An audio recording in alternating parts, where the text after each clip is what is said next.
Hello and welcome to this Thanksgiving edition of Hot Indonesia. I'm Dalton Tanonaka in Jakarta.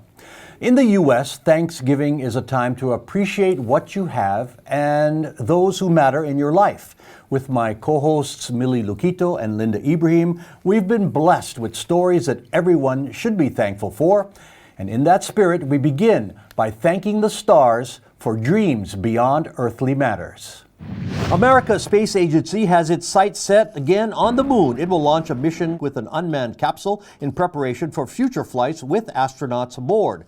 NASA is talking about a lunar space station looking beyond to a mission to Mars. A Land Rover, ladies, is already on Mars, and the powerful James Webb Space Telescope is sending back incredible images. Interest in the universe and beyond is sky high once again. And Kamaro is founder and CEO of Antaraksa, a space education and advocacy company based in Bali. And thank you for joining us. Does Indonesia even have a space program? And if not, why not? We have space activities. We can't really say it's a space program, but we are trying to. We have a space agency that is now merged into a bigger agency called Research and Innovation National Agency, BRIN. But it used to be its standalone Lapan. But we do have space activities. We have downstream space, or midstream, about like satellite network operators. We wouldn't call it like big satellite industry because it's literally telco. But we're trying to, and the government is trying to, inspire the younger generation to also start thinking about building space startups. And I guess, to be fair to the country, I mean, we have bigger priorities. I mean, than looking beyond. We can barely get clean water and put food on the table, and control our pets. Whoever's dog is barking. But okay, Linda, question for Anne, please. Anne, I was wondering if you could tell us a bit more about what you do in Bali in particular to promote space. Okay, so we're trying to promote Bali as a space portal, and eventually we want to build a space campus here. We see the potential of the Bali night sky because we have Nyepi here, and during Nyepi we have the potential of astroptourism given the weather is permissible. It doesn't rain and it's not cloudy, but that alone, aside from its cultural known significant, but the night sky is also worth promoting, and that is a good start. And Bali is such an international community, which suits pretty well, very perfectly with the international space community. Space is a very, very it is a huge international community for many different countries. Racial, ethnic background, there's no border. It's a borderless community. So the international community love Bali, and I think Bali, it has always been centric in the culture and arts, but not really enough science community here and technology. So we kind of want to also bring it to the island. Millie, question for Anne? I'm always fascinated with the galaxy far, far away. As a kid, I really immersed on Star Wars and Star Trek a lot. The space is fascinating for me. But my question would be, do you think there are enough Indonesians, our own countrymen, who are as fascinated as us when it comes to space? Because I don't know, in America, they especially have this infrastructure called NASA, just to study the space and to be able to understand it more. But how about here in Indonesia? People care enough? People know enough? Understand enough? You think? We do have an equivalent of NASA, which was called Lapan prior, and now it's ORPA, Organisasi Riset Penerbangan Antariksa. It's under BRIN, which is the bigger agency, yeah. And then there's INASA, which is like a special unit that deals with UN with the UN Office of Outer Space Affairs. They deal with peaceful use of outer space agreements and etc. That's administrative. But in terms of space in itself, it's a political effort, and there has to be a political will, and that is what is lacking here, obviously.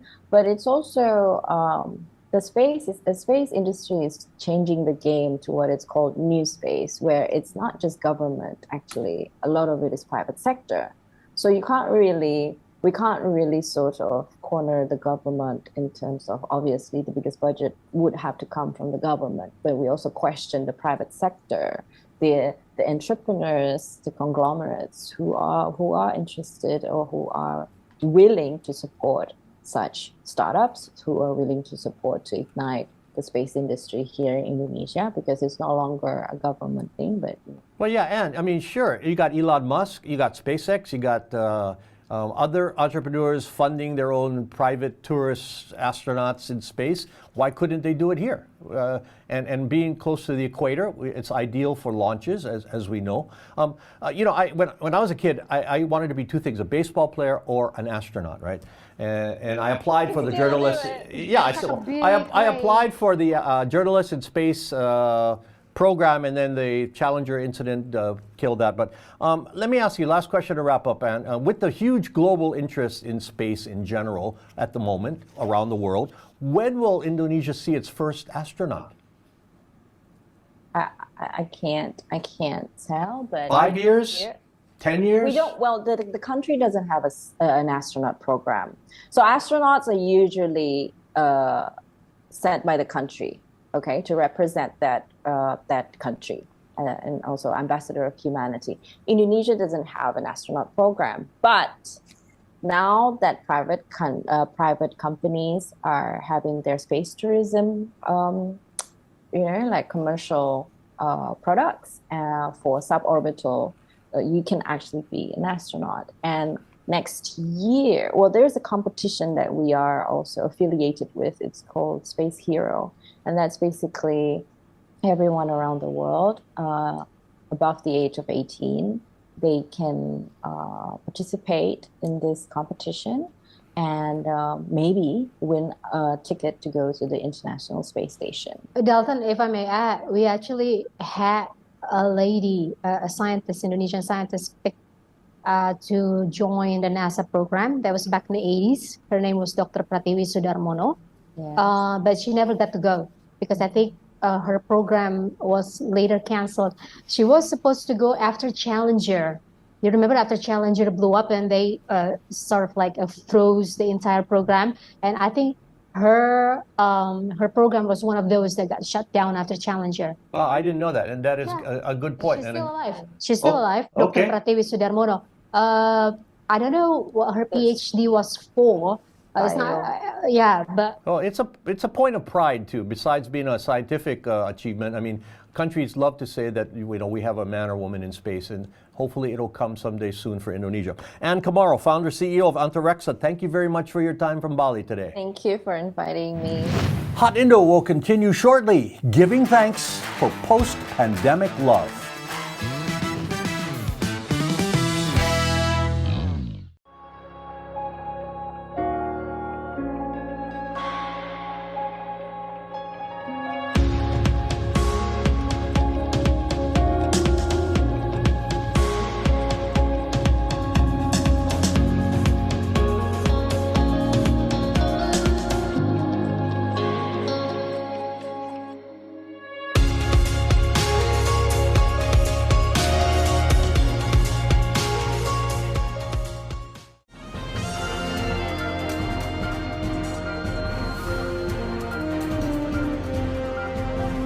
Saya ingin mengumumkan kerjasama dengan The Indonesia Channel. Saya mendorong semua entitas untuk bergabung dalam upaya ini dengan mempromosikan produk dan layanan mereka di platform digital yang unik ini.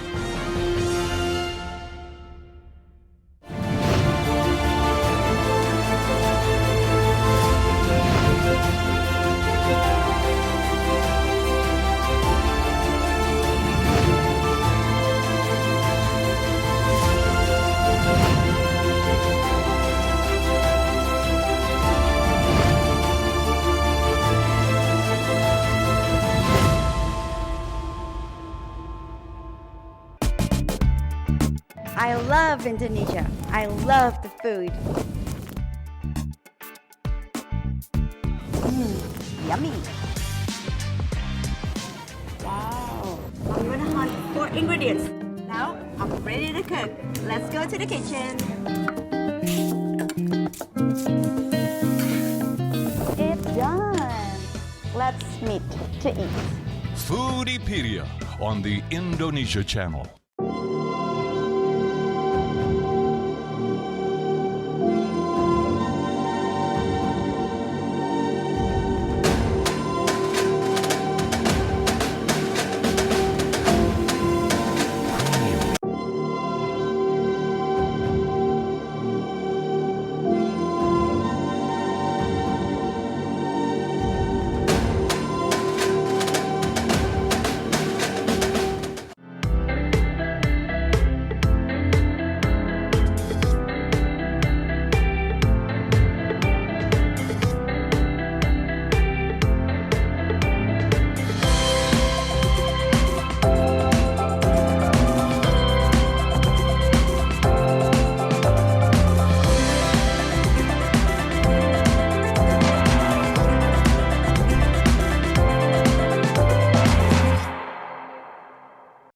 Home is not just one place, but a collection of memories in many places.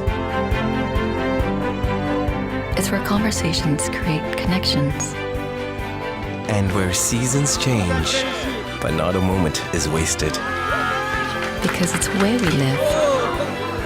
And the Ascot lifestyle we have come to love. Ascot is where we want to be.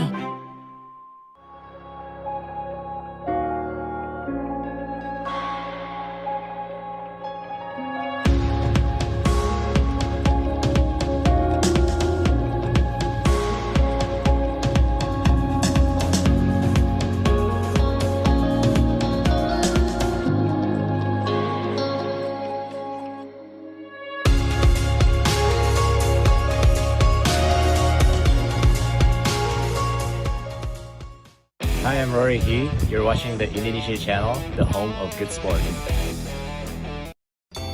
I'm Trần Minh Ngân of VCCN Net Việt in Hanoi. I'm Thairat Thomya of Thailand's Thairat TV in Bangkok. I'm Monica Sambodet from the National Television of Cambodia in Phnom Penh. I'm Raymond Go of Malaysia's TV3 in Kuala Lumpur. I'm Glenda Chong of Singapore's Channel News Asia. I'm Raisa Chantami of the Indonesia Channel at the ASEAN Secretariat in Jakarta. This is your weekly look into the dynamic Southeast Asia region. ASEAN Today on the Indonesia Channel. The Best of Bali takes viewers on a special guided tour of the treasures of the island of the gods.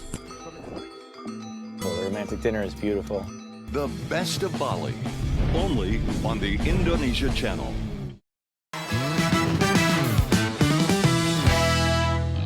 We are giving thanks here on Hot Indonesia, and if there's one thing we can be thankful for a global pandemic, is that it opened up new doors.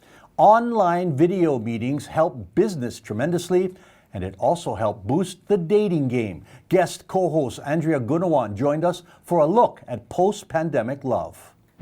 No one really knew what to expect in early 2020 when the global coronavirus pandemic began shutting down normal life. When lockdowns began, more relied on connecting digitally than ever before, and that included for romance. Dating websites boomed with video hookups and then socially distanced meetups. And now that life is getting back to pre-COVID normal, surveys are showing that gone for many ladies are the days of multiple partners and casual sex. Andrea, that may be a good result of the pandemic. Yeah, but the thing is, ever since I think 2013 or 2012, it's the early adoption of online dating apps. So because of the COVID, it's gone up. And now, again, like you said, right, because we are going back to the pre-pandemic situation. So it's funny to observe, I guess.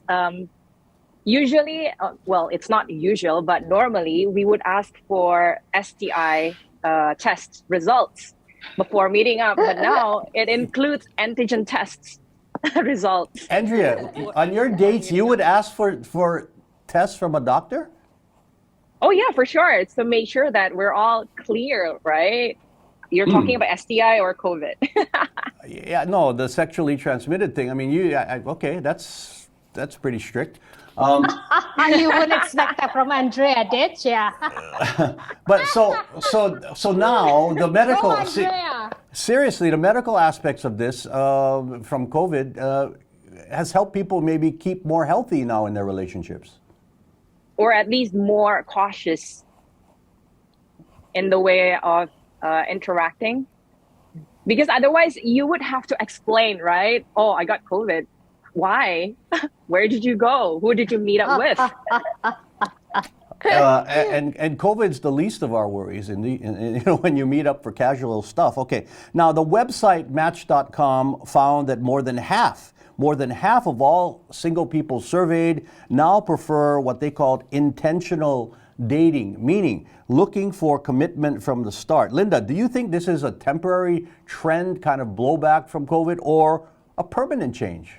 It could be a permanent change. I think it's, for decades, well, in Indonesia, maybe not so decades, but like generally globally, since the 60s, the liberation of, whatever you want to do, you do. I think probably a little bit, people start thinking maybe having commitment is better, than just like surfing the sea of unrequited love, constantly. For maybe there's a trend to change that. It's funny because I start seeing it in people, a lot younger than me, and they start thinking that they saw all of these heartbreak movies. Sex and the City is not a liberated TV series for them. It's actually a cautionary tale that you got heartbreaks over and over and over again, and then they saw the new one and they saw, and then it ended up marrying that guy, and that guy died. So they kind of want to just circumvent the whole process, and maybe in the very beginning stating their desire that this is looking for a long-term commitment. And if that's what they want out of their own hearts, I think there's nothing wrong with that. It's a positive benefit from the pandemic again, I think. I think it's become people have gone tired with the uncertainties and the instability of the pandemic. So we're looking for like some certainty, something that we could hold on to. So I guess it's a good thing. It's a good change that we start not demanding, but like trying to make sure where this is going from the start. Like, what are you looking for? You're looking for we find ourselves for commitment. There's no time anymore. I mean, we lost 2 years of our lives, and now I don't want to waste another 2 dating casually. You just want to get to it, and if that's the result, good. Now, Andrea, you mentioned this, relationships and dating from a health standpoint, adding vaccinations now to HIV tests and condom use. Are people, do you think now, Andrea, more afraid or be more reticent to get involved physically earlier than in the past? I wouldn't say so. I think it's because more and more people are more aware of it, are more aware of the consequences, and that's why they take more precautions by getting not HIV, HPV vaccinations. And then I think it could be a great filter for the dates as well. Like, you ask them, how do you see vaccinations? Like, if they don't want to get vaccinated, then if they're an anti-vaxxer, next. But I said HIV because we're mindful of those in other communities. There had been predictions of what might happen now post-pandemic, similar to the Roaring '20s. This was after the first big global pandemic, the Spanish flu, and the Roaring '20s last century followed all the lockdowns there. Wild times, loosening of inhibitions. Linda, in fact, we are seeing the opposite now. We are, and I think the economies may play into that as well. If you look at the recession now plaguing almost the world, and the inflation rate this month is the highest for a lot of countries in Indonesia for the past several years, and it's worrisome, and people are counting their pennies and probably thinking they're not gonna be splurging for things they don't want. I've been, most of you know, I'm coming out of my year-long grief after losing my father, and what's funny is that the past couple of months, I've been shopping a lot. Retail therapy, eh? Retail therapy, and I'm finding a whole lot more deals than usual this time of the year. And I guess it's because people have not shopped that much, so the stores have backup inventory. They want to let out the inventory, and they're just throwing out a lot of deals, to get people. Okay, now we're moving away to your favorite subject, Linda. But are we spending less? You're saying that on dating, and maybe people are splitting the bill now because everybody's worried about their budgets. Is that what you're seeing? It's actually, Andrea, I know why Andrea is laughing, because actually just less than 2 months ago, there's a heated debate on Twitter about splitting bills. Men now start to feel that just because it's a first date, it doesn't mean they have to foot the bill. I'll still do it. I would still do it.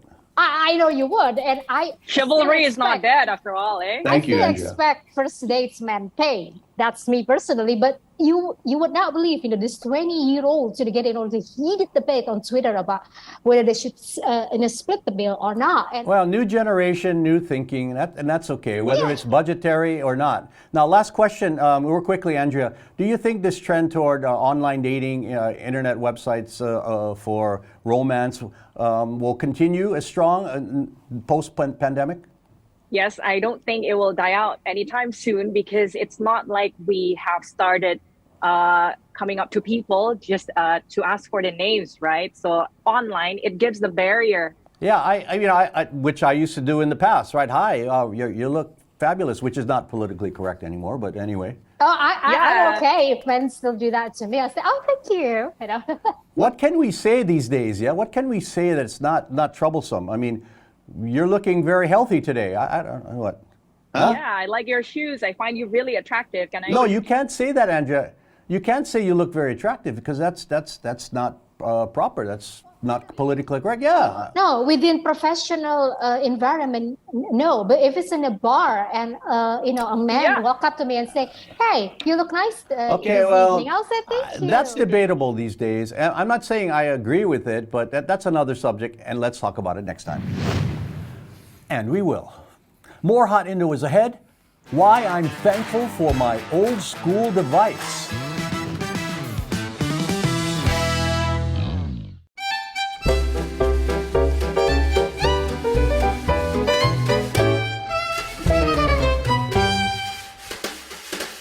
Produk lokal memang handal, kreasi lokal memang spesial. Ayo beli buatan negeri, bangga sekali produk sendiri. Dari busana sampai kria, kuliner juga buatan kita.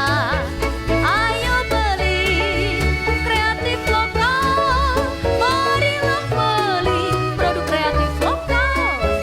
Pejuang negeri, beli kreatif lokal, banggalah beli produk kreatif lokal.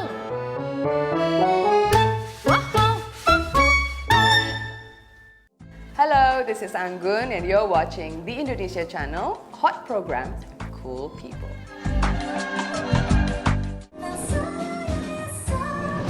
Back in the Mo Bar at the Mandarin Oriental Jakarta, and the Mr. Moonlight Show invites you to its next holiday show. Enjoy 5-star music with special drinks, sponsored by Tatler Indonesia, the Indonesia Channel, Tamrin 9, and Voyage Island Gin. Wednesday, December 14th from 8 p.m. with no entrance fee. Call the hotel for reservations and see you there.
I'm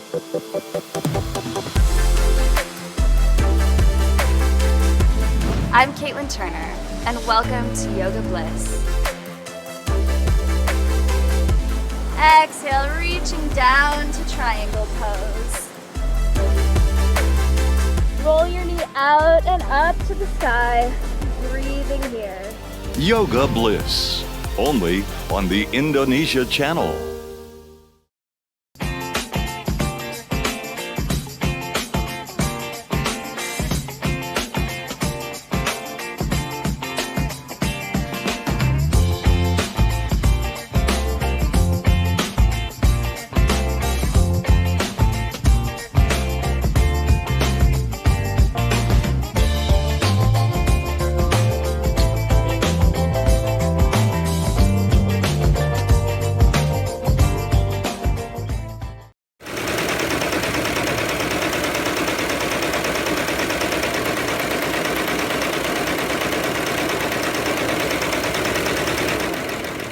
This is the Indonesia Channel. You are watching iPod Playlist.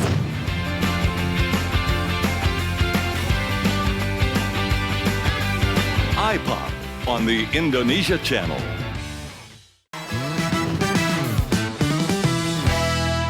You're watching a Hot Indonesia Thanksgiving special from Jakarta. Now, progress is cool and nice, but some things are good as they are. And in this case, I'm talking about portable music players. Hot topic number 3, old school. Ever since it came out in 2001, music lovers embraced the Apple iPod. The digital portable music device replaced bulky cassette players when exercising, driving, or just relaxing. Apple announced the end of production some 450 million units later, and there are those of us who will now take extra care of our treasured units. You know, I have had 3 models of the iPod. This present one with 15 gigabytes, several thousand songs, and what actually killed this beautiful device is this, of course, the smartphone, which also can play music. But you know what? To me, the convenience and not nostalgia even, just the convenience, I will always like and lament that they won't make new ones. Linda, are you with me? Kinda. I see that people would like to just tote one gadget instead of 2. But at the same time, because I live here when you don't always have very good connection, relying on streaming has not been very good in, many parts of Indonesia. As I could see for those people living there, I much rather have an iPod, because you don't need a certain connection. So yeah, I see why a lot of people lament the decision of Apple. I understand technology and progress and all that, but Millie, sometimes new is not better. Well, I was the first iPod fan back in the early 2000s, and it was kind of boxy and kind of big. And then they changed the format into something so small, and I kept losing it because I put it in my purse and I couldn't find it. So luckily, Steve Jobs launched the iPhone, and I thought, aha, this is good, So I replaced the iPod altogether. I don't know. I feel the decision of the death of iPod. I think I'm comfortable with that. I'm so sorry, Dalton, that you are sad about it, but well, it's not about the size; it's about you losing things, Millie. I mean, it's like AirPods. I lost three of them. People lose their AirPods. That's why the wired headphones are coming back in popularity. So like I said, progress marching on is not necessarily better, but hey, it sells product. And we're not pushing Apple products here. We like both, but I will miss the iPod. Although I'll have mine until it dies, like I had my Motorola V9. Okay. Yep, the Razr. We do like hearing from you. Send us your feedback by email at hotindo@theindonesiachannel.com or comment through our Hot Indonesia or Indonesia Channel Twitter, Facebook, Instagram, and YouTube pages. We leave you now by expressing our appreciation. Final thanks, Millie. Well, after the COVID season, 3 years of COVID, I realized that my number one wealth is health, actually. And I'm very thankful that I have my health and I could pass the COVID season, all 3 years of it, relatively very healthy. And also, I'm thankful that my family, my friends are all safe and healthy. And I'm also thankful for being one of the hosts of Hot Indonesia, where I can share my opinion and thoughts with you, audience, every week. I'm thankful for that.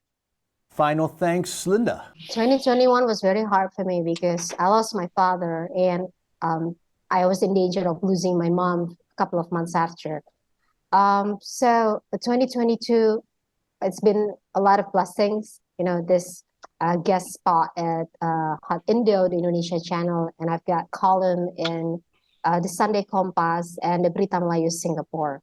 And I start seeing friends again, and mom's health is better. So what I'm thankful for this year, I guess, is that things are perking up, and I can only hope for better things ahead.